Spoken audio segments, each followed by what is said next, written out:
मैं पिछले वीडियो में बताया हूँ पार्ट 1 में शॉर्ट तरीके से, मैं ज्यादा वीडियो बड़ा नहीं कर रहा हूँ। कामाख्या का जो कुछ नीलांचल पर्वत पे जो रहस्यमयी स्थान है, जो साधना स्थली है, तांत्रिक स्थली, उन चीजों के बारे में मैं बता रहा हूँ। पार्ट 1 में मैंने बताया था, जो पिछले वीडियो में मैंने बताया था कि माँ कामाख्या का गुप्त पूजन, माँ कामाख्या का गुप्त पूजन क्या है, माँ कामाख्या का थोड़ा सा सही तरीके से रहस्यमयी माता कामाख्या कौन है। इसके साथ साथ में मैंने बताया था कि माँ कामाख्या का विवाह किनके साथ में होता है, माँ कामाख्या का सौभाग्य कुंड का क्या है रहस्य। क्योंकि जब आप आते हैं सबसे पहले सौभाग्य कुंड का दर्शन करते हैं, सौभाग्य कुंड में जल लेते हैं, उसके बाद ही माँ कामाख्या का दर्शन करते हैं। तो सौभाग्य कुंड के बारे में मैंने बताया था पिछले वीडियो में। उसके साथ साथ में मैं बताया था आपको कि माँ कामाख्या के साथ साथ में जो गणेश जी हैं, यहाँ पे तांत्रिक विधि से पूजन गणेश जी का कैसे होता है। तंत्र विद्या के लिए गणेश जी श्रेष्ठ बताए गए, तो गणेश जी की साधना हम किस प्रकार से करें, उच्चिष्ट गणपति या जो भी है, तो इस प्रकार से मैंने वीडियो से शॉर्ट तरीके से मैं बता रहा हूँ कामाख्या में गुप्त जो स्थान है वो क्या क्या है। इस वीडियो में मैं बताने वाला हूँ कि जो माँ कामाख्या हैं, उनके साथ साथ में हनुमान जी जो मंदिर में हैं उनका क्या है, हनुमान जी के बारे में, माता शीतला के बारे में, भैरव के बारे में। तो भैरव उमानंद भैरव भी हैं, उनके बारे में भी बताऊंगा। पहले आपको कामाख्या टेम्पल में भैरव जी हैं, भैरव जी का दर्शन, हनुमान जी का दर्शन, हवन कुंड बना हुआ है, और इन प्रकार की चीजों को इस वीडियो के माध्यम से बताऊंगा। आपने जो दर्शन किया, अगर आप किसी तंत्र से रिलेटेड अगर आपकी परेशानी है, मारण मोहन वशीकरण, कोई भी व्यक्ति किस प्रकार का प्रयोग कर रहा है, मशानी क्रिया का प्रयोग कर रहा है, या तो आपके शरीर सुख रहे हैं, तंत्र से आप ग्रसित हैं, काफी दिक्कतें आपके साथ में आ रहे हैं, तो आप हमारे कामाख्या जय कामरूप जय कामाख्या। मैं पिछले वीडियो में बताया हूँ पार्ट 1 में शॉर्ट तरीके से, मैं ज़्यादा वीडियो बड़ा नहीं कर रहा हूँ। कामाख्या का जो कुछ नीलांचल पर्वत पे जो रहस्यमयी स्थान है, जो साधना स्थली है, तांत्रिक स्थली, उन चीज़ों के बारे में मैं बता रहा हूँ। पार्ट 1 में मैंने बताया था, जो पिछले वीडियो में मैंने बताया था कि माँ कामाख्या का गुप्त पूजन, माँ कामाख्या का गुप्त पूजन क्या है, माँ कामाख्या का थोड़ा सा सही तरीके से रहस्यमयी माता कामाख्या कौन है। इसके साथ साथ में मैंने बताया था कि माँ कामाख्या का विवाह किनके साथ में होता है, माँ कामाख्या का सौभाग्य कुंड का क्या है रहस्य। क्योंकि जब आप आते हैं सबसे पहले सौभाग्य कुंड का दर्शन करते हैं, सौभाग्य कुंड में जल लेते हैं, उसके बाद ही माँ कामाख्या का दर्शन करते हैं। तो सौभाग्य कुंड के बारे में मैंने बताया था पिछले वीडियो में। उसके साथ साथ में मैं बताया था आपको कि माँ कामाख्या के साथ साथ में जो गणेश जी हैं, यहाँ पे तांत्रिक विधि से पूजन गणेश जी का कैसे होता है। तंत्र विद्या के लिए गणेश जी श्रेष्ठ बताए गए, तो गणेश जी की साधना हम किस प्रकार से करें, उच्चिष्ट गणपति या जो भी है, तो इस प्रकार से मैंने वीडियो से शॉर्ट तरीके से मैं बता रहा हूँ कामाख्या में गुप्त जो स्थान है वो क्या क्या है। इस वीडियो में मैं बताने वाला हूँ कि जो माँ कामाख्या हैं, उनके साथ साथ में हनुमान जी जो मंदिर में हैं उनका क्या है, हनुमान जी के बारे में, माता शीतला के बारे में, भैरव के बारे में, कि हनुमान जी के साथ साथ में भैरव भी वहाँ पे विराजते हैं माँ के साथ में। तो भैरव उमानंद भैरव भी हैं, उनके बारे में भी बताऊंगा। पहले आपको कामाख्या टेम्पल में भैरव जी हैं, भैरव जी का दर्शन, हनुमान जी का दर्शन, हवन कुंड बना हुआ है, और इन प्रकार की चीज़ों को इस वीडियो के माध्यम से बताने वाला हूँ। आपने जो दर्शन किया, अगर आप किसी तंत्र से रिलेटेड अगर आपकी परेशानी है, मारण मोहन वशीकरण, कोई भी व्यक्ति किस प्रकार का प्रयोग कर रहा है, मशानी क्रिया का प्रयोग कर रहा है, या तो आपके शरीर सुख रहे हैं, तंत्र से आप ग्रसित हैं, काफ़ी दिक्कतें आपके साथ में आ रहे हैं, तो आप हमारे कामाख्या तंत्र पीठ से जुड़ सकते हैं और उसका निवारण पा सकते हैं। आप बने रहेंगे, पूरी वीडियो में देखेंगे तो आपको अच्छे तरीके से उसका निवारण पता चलेगा। तो मैं बात करने वाला हूं माता शीतला। आपको पता है माता शीतला की साधनाएं बहुत सारे लोग करते हैं। और जब आप कामाख्या टेम्पल आते हैं ना, तो कामाख्या टेम्पल में जब परिक्रमा देते हैं ना, तो जस्ट जिस जगह पे हम दीपक जलाते हैं उसके सामने में माता शीतला का मंदिर है। और माता शीतला तंत्र के लिए बहुत मानी जाती है। तांत्रिक पूजन माता शीतला का बहुत ज्यादा होता है। और कामाख्या में तो ऐसे 10 महाविद्या विराजमान हैं और 64 योगिनियाँ विराजमान हैं। माँ कामाख्या के बारे में तो अद्भुत स्थान है, परंतु जो मुख्यतः बातें हैं कि माता शीतला आपको जस्ट बगल में ही, आपके दीपक जलाने से बगल में माता शीतला विराजमान है। लोग माता शीतला की साधना करते हैं। माता शीतला तांत्रिक में बहुत ही उच्चतम स्थान उनको भी दिया गया है। मैं बिहार गया था। बिहार में मैंने देखा था कि काफ़ी बिहार, झारखंड, यूपी और दिल्ली में भी माता शीतला का बहुत पूजन होता है। एमपी में भी गया था, माता शीतला के बारे में मैंने देखा कि वहाँ पे भी कुछ लोग सिद्धि प्राप्त करके उनकी पूजा पाठ करते हैं और उनका असर भी बहुत जल्दी प्राप्त हो जाता है। उनकी सिद्धि प्राप्त हो जाती है माता शीतला का। और माँ का जब आशीर्वाद प्राप्त हो जाए तो आप कुछ भी असंभव नहीं है। माता शीतला शॉर्ट तरीके से मैं बता रहा हूँ, जो अब आप आते हैं तो आपको बेहतर है कि यहाँ के बारे में जानकारी होना चाहिए, क्योंकि भ्रांतियाँ बहुत फैलाई जाती है। जो सत्यता है उन बातों को बता रहा हूँ। उसके साथ साथ में हनुमान जी, आपको पता है कि किसी भी कार्य को करने से पहले हनुमान जी का पूजन करना अनिवार्य है। जैसे गणेश जी का ध्यान करते हैं, संकट मोचन गणेश जी का, कि भाई किसी भी प्रकार की परेशानी हो पूजा में तो आप उसका निवारण करें। वैसे ही हम हनुमान जी का, तुम रक्षक काहू को डरना, आप जब हमारी रक्षा कर रहे हैं तो मुझे क्यों डरने की जरूरत है।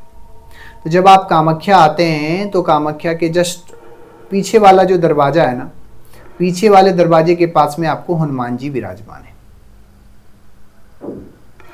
हनुमान जी अपने आप में तंत्र में उनका बहुत शक्तिशाली मंत्र भी है, सावर मंत्रों में भी उनका बहुत बड़ा बड़ा मंत्र है। और ऐसी भी हनुमान जी की विचित्र वीर हनुमान की साधना है, और संकट मोचन हनुमान जी की बहुत सारी सिद्धियां। हनुमान जी की पूजा बहुत ही श्रेष्ठ बताया गया है कहीं भी स्थानों पे। तो तंत्रों में हनुमान जी के बारे में, शायद तंत्रों में बहुत ज़्यादा उनका योगदान है। तांत्रिक, हनुमान जी का तांत्रिक रूप है। तांत्रिक रूप का लोग जो पूजन प्रारंभ करते हैं कामाख्या में, ऐसे तो 10 महाविद्या विराजमान हैं मैंने जैसा बताया था, लेकिन हनुमान जी जो है, हनुमान जी का स्थान बहुत ही उच्चतम दिया गया है। हनुमान जी यहाँ पे विराजमान है और हनुमान जी की पूजा करके लोग यहाँ से जो भी प्रार्थना साधना प्रारंभ करना चाहते हैं ना, तो यहाँ से संकल्प लेकर के वो जाते हैं, अच्छे गुरु प्राप्त करके और गुरु बना करके उस प्रकार से हनुमान जी की साधना करते हैं। हनुमान जी के साथ साथ में भैरव, क्योंकि उमानंद भैरव का दर्शन करना अनिवार्य है। कामाख्या के भैरव हैं, उमानंद का भैरव नहीं का दर्शन करेंगे तो आप फल में अधूरा ही रहता है। बहुत सारे लोग हैं कि उमानंद का दर्शन नहीं कर पाते हैं, तो उनका दर्शन कैसे हो। जब वो उस प्रकार से दर्शन नहीं कर पाते हैं तो उनके लिए माँ कामाख्या जैसे गेट आप करेंगे ना, जस्ट गेट के बगल में ही आपको मिलेंगे, वहां पे भैरव विराजमान है। भैरव का एक मंदिर है, माता कामाख्या मंदिर में ही, टेम्पल में ही एक भैरव का मंदिर है। तो जो व्यक्ति अगर नहीं जा पा रहा है तो वहीं से भैरव का ध्यान करके वहीं से भैरव का दर्शन करता है, क्योंकि माँ कामाख्या के भैरव रक्षक तो होते ही है ना। तो इनके रक्षक थोड़ा सा दूर में है, दूर ज़्यादा दूरी नहीं है पर थोड़ा सा है आसपास में, क्योंकि उनको तो पूरी एरिया का रक्षा करना होता है। तो वो ब्रह्मपुत्र नदी के पास में वो वहाँ पे विराजमान है उमानंद भैरव। लेकिन कामाख्या जो आते हैं, बहुत सारे लोग नहीं जा पाते हैं, या तो कभी वहाँ बारिश हो जाते हैं यहाँ पे, तो बारिश के कारण नदी, जो ब्रह्मपुत्र नदी है वो काफ़ी उफान वो करता है, तो उस कारण बस नाव बंद रहते हैं तो लोग नहीं जा पाते हैं। तो नहीं जा पाते हैं तो जो व्यक्ति हैं वो माँ कामाख्या टेम्पल में ही भैरव जी का दर्शन करके आशीर्वाद प्राप्त कर लेते हैं। भैरव की साधना बहुत ही उत्तम बताया गया है। भैरव की साधना लोग करते ही हैं, बहुत सारे भैरव की सिद्धि प्राप्त करके बैठे हुए हैं अपने देश में। तो भैरव की सिद्धि बहुत ही अनिवार्य है। जो भैरव की साधना करना चाहते हैं वो भैरव को यहाँ से संकल्प प्रारंभ कर सकते हैं। इसके साथ साथ में देखिए, कामाख्या के बारे में जब मैं बात कर रहा हूँ तो कामाख्या में तो बहुत रोचक एक से एक कथाएं आप मिलेंगे। बहुत पुरानी कथाएं हैं, बहुत कथाएं आपको प्रत्येक दिन नई नई कथाएं सुनाए जाते हैं, नई नई चीज़ों का उजागर किया जाता है। परंतु जो वास्तविकता सत्यता है, आप उस चीज़ों पे जाएं। उमानंद भैरव के बारे में, या तो माँ कामाख्या के बारे में, या सौभाग्य कुंड के बारे में, या तो आप वहाँ कुछ भी बलि के बारे में, ऐसी ऐसी भ्रांतियाँ फैलाया जाता है। उन भ्रांतियों, वास्तविकता जो सत्यता है उन चीज़ों को आप रखें। गलत तरीके से प्रचार करना उचित नहीं है। वीडियो बनाना कोई उचित हमारा नहीं है। मैंने सोचा चलिए सभी को 2-2 मिनट का तरीके से बता दिया जाए कि जो वास्तविकता में इन चीज़ों को जो जुड़े हैं, जो माँ कामाख्या का ध्यान करते हैं, जो माँ कामाख्या का स्मरण करते हैं, महादेव का स्मरण करते हैं, तो वो कामाख्या आते हैं तो यूट्यूब फेसबुक देख करके आते हैं, तो उस प्रकार से गलत भ्रांतियाँ फैले रहते हैं, तो उनको काफ़ी नुकसान झेलने को मिलता है। वो आने से पहले ही डर जाते हैं, अरे कामाख्या जा रहे हैं तो कामाख्या में ऐसे तंत्र का प्रयोग होता है, वहाँ से बच के रहना। वास्तविकता में है, कुछ अच्छे लोग भी रहते हैं, कुछ बुरा लोग भी रहते हैं। तो जब माँ के प्रति अगर आपका समर्पण है तो आपको कोई कुछ नहीं कर सकता है ना। यहाँ पे हवन कुंड भी है बगल में, जस्ट आपके भैरव के साथ में बगल में हवन कुंड है। हवन में लोग हवन कराते हैं। उस प्रकार से मुख्यतः माँ कामाख्या जब आते हैं किसी भी प्रकार की मनोकामना के लिए जब होता है, तो सबसे पहले क्या करते हैं हम पूजन में, माँ का पूजन करने के बाद में ना कुमारी कन्या पूजन का यहाँ बहुत ही श्रेष्ठ बताया गया।